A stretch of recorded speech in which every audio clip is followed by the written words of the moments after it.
3장 천국은 어디에 있는지에 대한 내용입니다. 예수께서 말씀하시기를 너희를 인도하는 자들이 보라, 천국이 하늘에 있다고 말한다면 하늘의 새가 너희를 앞설 것이다. 그들이 너희에게 천국이 바다에 있다고 말한다면 물고기가 너희를 앞설 것이다. 오히려 천국은 너희 안에 있고 너희 밖에 있다.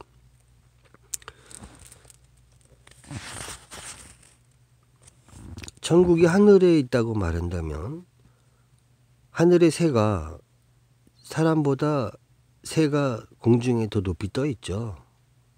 하늘의 육적인 세계에 있는 하늘, 쉽게 말하면 하늘이라는 것은 해도 달도 별도 있는 공중을 얘기하는 거죠. 그 위에 거기에 하늘이 있는 천국이 있는 것이 아니라는 것이죠. 만약에 하늘에 천국이 있다고 한다면은 사람보다는 새가 하늘에 더 가깝죠. 그렇기 때문에 너희를 인도하는 자들이 보라, 천국이 하늘에 있다고 말한다면 하늘의 새가 너희를 앞설 것이다. 이렇게 말씀하시는 겁니다. 또 그들이 너희에게 천국이 바다에 있다고 말한다면 물고기가 너희를 앞설 것이다. 바다 안에는 물고기가 있죠. 그러면 사람보다는 바다에 천국이 있다고 말한다면 사람보다는 물고기가 더 빨리 천국에 가겠죠. 결론입니다. 여기서는 오히려 천국은 너희 안에 있고 너희 밖에 있다. 천국은 너희 안에, 이 사람 몸 안에 있고 너희 밖에 있다. 그렇죠?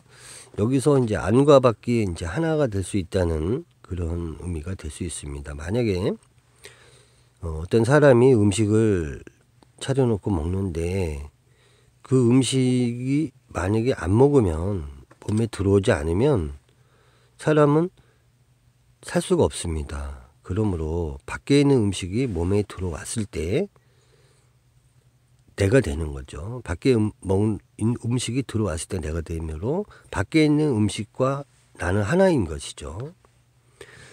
그래서 밖에 있는 음식이 만약에 인스턴트라든지 몸에 안 좋은 것이라든지 합성 화학물질이라든지 등등 이런 것들은 몸에 안 좋은 것이기 때문에 내 몸에 들어오면 안 좋은 것이죠. 그리고 안과 밖이 하나다. 그런 것은 이제 앞으로 또 차차 나오겠지만은 내가 남과 하나가 될 때, 예를 들어서 제가 어떤 사람들한테 강의를 한다고 생각을 해봅시다. 그러면 강의를 듣는 사람들이 앉아 있습니다. 얘기를 합니다. 그러면 강의를 하는 내가 없으면 강의 듣는 사람도 없는 것이죠. 나와 남이 하나 된다.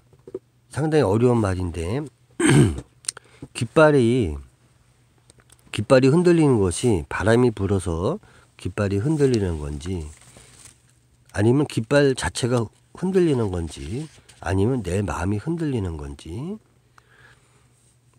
그러한 깨달음에 도전을 하여서 내가 곧 안과 밖이 하나다. 내가 곧 모든 우주고 우주가 나다 하는 것을 깨달음이라면 함부로 행동할 수 없는 것이죠. 결론 짓습니다. 예수께서 말씀하시기를 너희를 인도하는 자들이 보라, 천국이 하늘에 있다고 말한다면 하늘의 새가 너희를 앞설 것이다. 그들이 너희에게 천국이 바다에 있다고 말한다면 물고기가 너희를 앞설 것이다. 오히려 천국은 너희 안에 있고 너희 밖에 있다. 천국이라는 것은 하늘의 마음을 가져다가 내 마음 안에 놓고 사는 것이죠. 하루하루가 천국이 되는 게 좋죠. 오늘 기쁘지 아니하면 반드시 문제가 있는 것입니다. 3장 뒷부분에 보면 너 자신을 알라. 그때 너는 드러날 것이며 너는 살아계신 아버지의 아들임을 깨달을 것이다. 그러나 너희가 자신을 모른다면 가난에 처하게 되고 그리 되면 네 자신이 곧 가난이다. 여기서 가난이라는 것은 말씀을 모르는 사람은 가난한 거죠, 몸이. 말씀을 아는 사람은 몸이 부한 것입니다. 너 자신을 알라. 자기 자신을 잘 깨닫고 알아야 됩니다. 모든 육체 기관부터 또 그 내면에 내재하고 있는 그런 영혼에 이르는 부분까지 자기 자신을 잘 깨닫고, 자기 자신을 모르면 자기 자신을 다스릴 수가 없습니다. 자기 자신을 이겨야 합니다. 성경의 역사는 승리의 역사서입니다. 자기 자신을 이기는 사람, 그러기 위해서는 너 자신을 알라. 소크라테스도 그런 말을 했죠. Know yourself. 너 자신을 알라 그랬죠.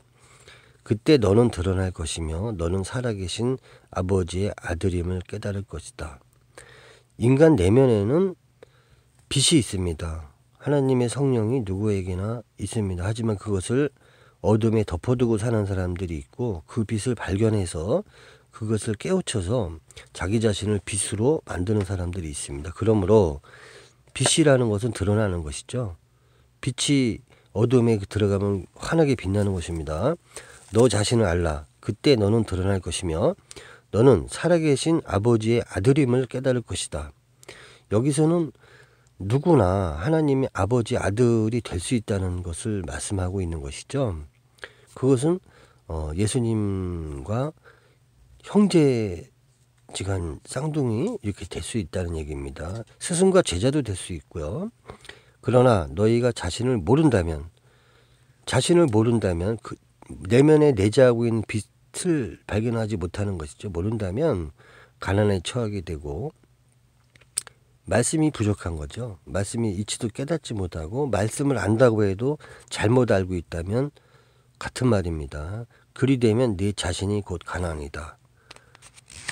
겉으로는 육적으로는 돈도 많고 부자고 될 수 있지만 그것은 뭐 배부른 돼지라고 할 수 있죠. 배고픈 소크라테스도 있고 배부른 돼지도 있습니다. 하지만 가능하면 배부른 소크라테스가 되는 것이 낫겠죠. 자, 4장 넘어가겠습니다. 예수께서 말씀하시기를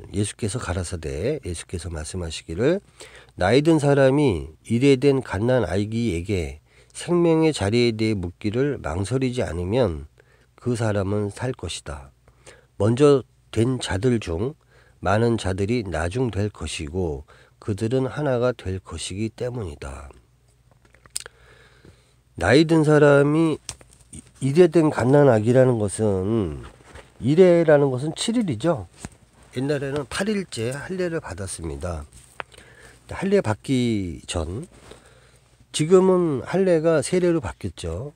그래서 이제 이 세례는 뭐 물 세례를 주고 뭐 이렇게 하는데, 실질적이라는 세례라는 것은 씻음을 얘기하는 것이죠. 씻을 수 있는 것은 하나님 말씀으로 씻는 것이죠. 뭐 옛날에는 예수님의 피로 씻어 온다는 말씀 성경에 나오죠.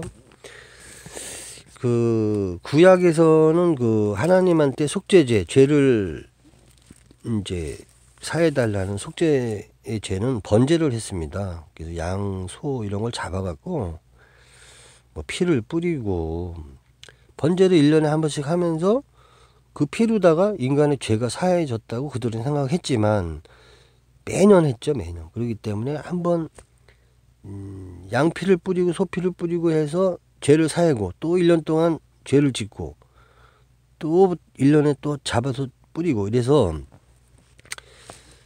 예수님께서는 그것은 모형과 그림자라 그랬습니다. 그래서 모형과 그림자, 그 제자들한테 말씀한 것을 나중에 나타내게 되는데요. 나이든 사람이 이래된 갓난 아기에게 생명의 자리에 대해 묻기를 망설이지 않으면, 나이든 사람은 어린아이와 같은 마음이 되어야 되는 거죠. 갓난 아기에게, 사실 7일 된 갓난 아기한테 가서 생명 자리에 대해서 묻기는 어렵습니다. 이거는 상당히 은밀한 말씀인데요. 나이 들었다고 해서 목이 곧고 그래서는 사실 천국에 가기가 어렵다는 말씀입니다. 나이가 들었다고 해서, 이런 말 있죠. 우리나라에도 변은 익을수록 고개를 숙인다, 이런 말이 있습니다. 그래서 나이가 든 사람이라도 그 갓난아기라는 것은 사실 뭐 아무것도 모르죠. 뭐 그렇게 뭐 죄도 별로 없고 뭐 그런 순수한 상태, 원초적인 인간의 그 오리지널한 상태에 대해서 회개해야 된다는 말이죠. 생명의 자리에 대해 묻기를 망설이지 않으면 그 사람은 살 것이다. 망설이지 않는다는 것은 가서 나이 들었더라도 물어야 된다는 얘기죠. 아주 순박하고 하나님 앞에 납작 엎드려서 겸손하게 생명이라는 것은 어떻게 얻을 수 있는 것인가를 물어봐야 된다는 것입니다. 먼저 된 자들 중 많은 자들이 나중 될 것이고, 이것은 뭐 많이 나오는 얘기죠. 뭐 신약 성경에도 보면은 이제 농사를 짓는데 사람을 썼어요. 아침부터 쓴 사람이나 뭐 점심 때 쓴 사람이나 뭐 늦게 쓴 사람이나 그 삭시죠. 삭슬 임금을 똑같이 줬습니다. 그래서 사람들이 그러죠. 왜 일찍 온 사람이나 늦게 온 사람이나 똑같이 돈을 주느냐. 그런데 주인은 그건 네가 상관할 바가 아니다. 그렇죠. 주고 싶은 사람 마음이죠.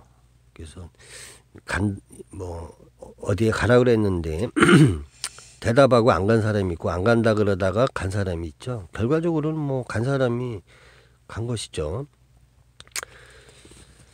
먼저 된 자들 중 많은 자들이 나중에 된다는 것은, 앞에 말하는 것은 나이 든 사람들의 경우에 어느 만약에 귀중한 생명을 전달하는 그런 조직체가 있다고 할 때에 거기에 먼저 간 사람들은 기득권자입니다. 자기 자리를 지키는 자들입니다. 그래서 그들은 권세자들이죠. 다스리려고 할 것이고, 하지만 이제 나중 온 사람들도 있죠. 그러니까 결과적으로는 이제 예수님께서 말씀하시는 거는 먼저 왔다고 해서 그 사람이 결과적으로 천국에 먼저 간다든지 뭐 그런 것은 아니라는 것이죠. 먼저 된 자들 중 많은 자들이 나중 될 것이다. 그들은 하나가 될 것이기 때문이다. 이것은 뭐냐면, 지금 초림 때에 있었던 많은 사람들이 예수님의 말씀을 지키다가 예수님이 부활하신 걸 봤죠. 그래서 그걸 전달하고 지키다가 많이 죽어갔습니다. 그렇죠. 또 지금 2000년 동안 그 말씀을 듣고 지키고 선한 양심을 가진 사람들이, 빛에 있는 사람들이 예수님을 따르는 사람이 상당히 많습니다. 하지만 이것이 늦게 믿은 사람이나 2000년 전에 믿은 사람이나 1000년 전에 믿은 사람이나, 여기 4장 마지막에 보면 그들은 하나가 될 것이기 때문이다. 그렇죠. 이것은 무슨 뜻이냐 하면, 예수님께서 다시 오신다고 한 것, 하나님과 예수님과 천사들과 다 함께 오시는 거죠. 순교한 영들까지도 함께 데리고 오신다고 성경에는 나와 있습니다. 그래서 그렇게 오실 때 그때 하나가 될 것이기 때문이다. 그렇죠. 여기서 주로 성경에서도 그렇고 많은 사람들이 예수님께서 돌아가신 것이 모든 인간을 위해서 돌아가신 줄 알지만 사실은 그렇지 않습니다. 하나님이 택한 백성, 선민, 하나님이 택한 백성만을 위해서 대속해서 돌아가신 거죠. 많은 죄인들이 있지만 죄를 위하여 많은 죄를 대신하여 죽었다고 하고 나와 있지만, 그것은 하나님과의 단절된 상태, 그것을 하나님의 세계를 다시 이루기 위해서 결과적으로 예수님께서는 하나님이 택한 선민, 현재로 말하면 뭐 교회 다니는 사람들이라든지 그 사람들의 뭐 현재로서는 그런 상태로 보면 되겠습니다. 믿지 않는 사람들을 상대로 돌아가신 건 아닌 것으로 성경에 나와 있습니다. 결론 짓습니다. 예수께서 말씀하시기를, 나이 든 사람이 일에 된 갓난 아기에게 생명의 자리에 대해 묻기를 망설이지 않으면 그 사람은 살 것이다. 먼저 된 자들 중 많은 자들이 나중 될 것이고 그들은 하나가 될 것이기 때문이다. 갓난 아기는 엄마의 젖을 빠는 것이죠. 그러면 그 영양분으로 인해서 상당히 크게 변화가 됩니다. 역시 그 변화에 상당히 큰 비중이 되어 있습니다. 하나님의 말씀이 몸에 들어와서 그것이 속사람이 자라서 생명나무가 되어가는 과정, 이런 엄청난 큰 변화에 대해서 생명 자리를 말씀하고 있는 장이었습니다.